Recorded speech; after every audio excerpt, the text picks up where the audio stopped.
is Faith Garcia, beauty queen, athlete, and health advocate. Never ko in-expect na marirepresent ko pa yung Philippines kasi sa huling pageant ko, doon pa ako nagkaroon ng international title. Kaya sobrang thankful ako kay God kasi meron talagang challenges along the way papunta doon sa pangarap mo. Pero huwag ka lang susuko, tatagan mo lang yung loob mo at mag-pray ka kay God. Yung Bible quote na binabalik-balikan ko is Jeremiah chapter 29 verse 11. It says that, "For I know the plans I have for you, declares the Lord.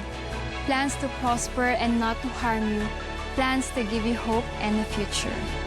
Pag may hiniling ka kay God, hindi talaga siya instant, hindi siya overnight na ibibigay niya sa'yo yung pangarap mo. Yung focus and health, sobrang importante kasi isa lang yung katawan natin. So wag natin i-skip yung pagtulog. At syempre, pagkain ng healthy food. At pag-take ng MX3. Ito talaga yung nakakatulong sa akin, lalo na ngayon sa mga daily schedules ko. Sobrang hectic.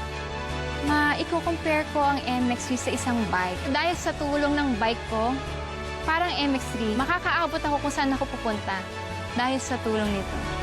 MX3 Plus with CoQ10 and L-carnitine, my plus in life.